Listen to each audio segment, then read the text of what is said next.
Peggy 16.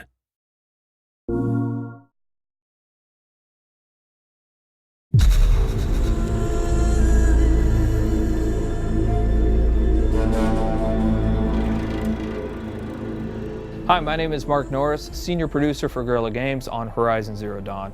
And here we are, finally with Paris Games Week. We premiered Horizon Zero Dawn at E3, and at that time we only showed the behind closed doors to a number of the media members, but we've never shown it publicly. And finally, we are going to do that here today. One thing that you should know almost immediately is, yes, you can explore everything that you can see here, but we're on a quest. Now, we've hidden that quest UI and that quest interface, but one of those two tribes that you saw previously in the trailer, one of them has given you a quest, and it's a quest of critical importance. And that quest is to get a very specific resource. It's a resource from the canisters that you can find on the back of this herd that we call the grazers. Now, why do you need this resource? Why does this tribe need it? What is happening in this world? Those are still things that we're going to keep a mystery, but you will desperately need to retrieve this because it's a critical part of what's happening. As you're looking at this screen, for the very first time, you're going to notice some of our UI or our HUD elements. Now, the art on this isn't exactly final, but you can start to see how the game is really starting to creep into what we're doing. You can see in the top middle part of the screen that there is a compass. Now, we've hidden our quest markers and our quest objectives, and we'll talk about a quest here in just a moment, but you can see a compass certainly denotes an open world style of adventure.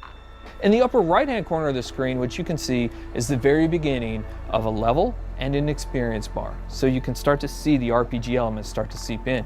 In the lower left hand corner of the screen, you can actually see our health bar. It's unusual, it's painted like an arrow. Some of the tribal influences are certainly coming into the UI and HUD, and even though the art's not final, you can expect that those tribal influences will stay. You've seen a number of locales inside of the trailer for Horizon Zero Dawn. You've seen some desert, you've seen some snow, and of course you see here the forest. And currently Aloy is crouched in what we call some stealth grass or some tall grass.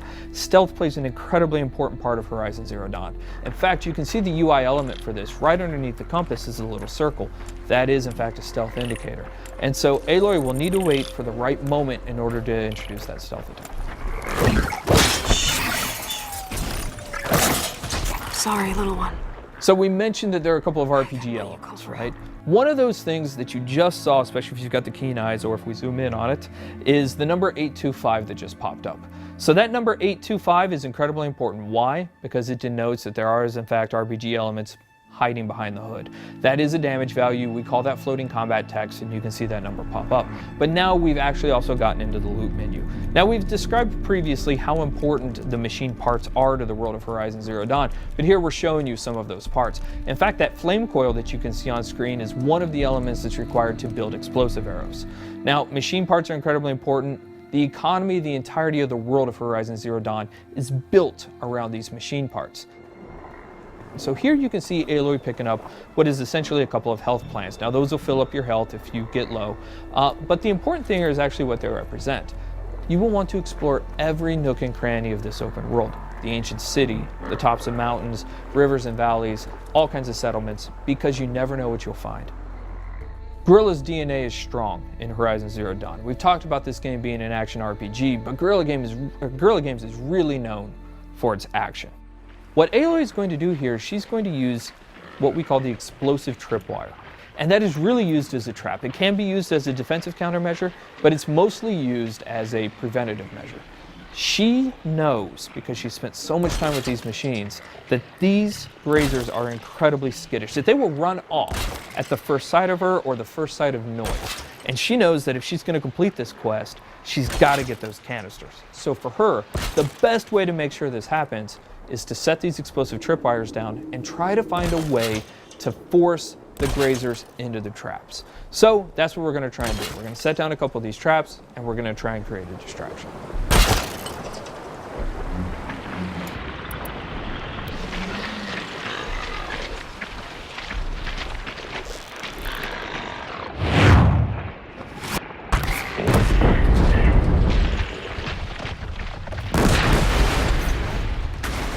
The machines in Horizon Zero Dawn do have herd-like activities. And here we have a species defending itself, these grazers allowing a couple of them to stick around to fight Aloy.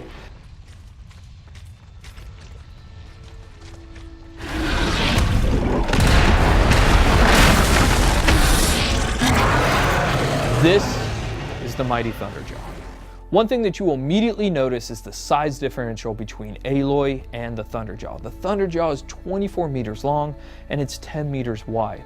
It has 93 destructible armor plates, each with its own health value, and it has 271 animations and 67 VFX. It has 12 attacks, it's 550,000 polygons. And so what we're taking a look at here is actually some of the strategic and tactical elements of a fight that Aloy will want to think about when she gets engaged with the Thunderjaw. So we're going to take a look right here at the fact that there is actually some weak points on the Thunderjaw. As you're taking a look at the leg here, that orange muscle that you can kind of see underneath there, that is also a weak point. If you're able to hit that, you're able to do 4 times the amount of damage that you would ordinarily do. Now the question is, how would you actually take off that armor plate? Now we give you a couple of options there, but the best option is to use the machine itself. So we're taking a look at the disc launcher right now, and you saw earlier in the E3 trailer that you can shoot off the machine. You can shoot off the disc launcher, but you didn't know why we did it. The reason why we did it is because it takes a lot of arrows to knock off a Thunderjaw's armor plate. But if you can knock off its disc launcher, you can pick the disc launcher up and use its own weapons against it, and that's one of the best ways to take down the Thunderjaw.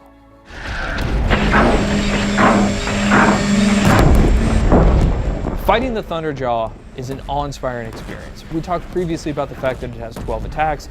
A number of those attacks that you're seeing now you hadn't seen before. It's not that it has a tail swipe and a foot stomp and a little bit of a disc launcher attack. Shooting off those disc launchers is incredibly important for a second tactical reason. It has a 360-degree absolute assault with that disc launcher that makes it incredibly difficult for you to get anywhere close to it. So you're going to want to take off those disc launchers. But if you are, you'll notice now it still has a railgun and a mouth laser. So this thing's serious. Even though it's previously damaged, it still has a huge amount of attacks. So what Aloy is going to try and do here is try to find a way to tie the machine down so that she gets a brief window to figure out her next move.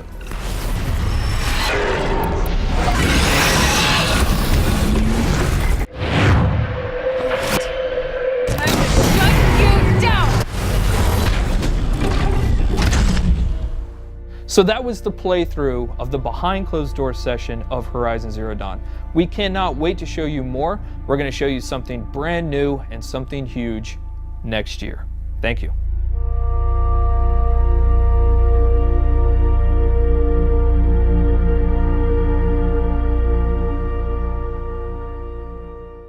For the players.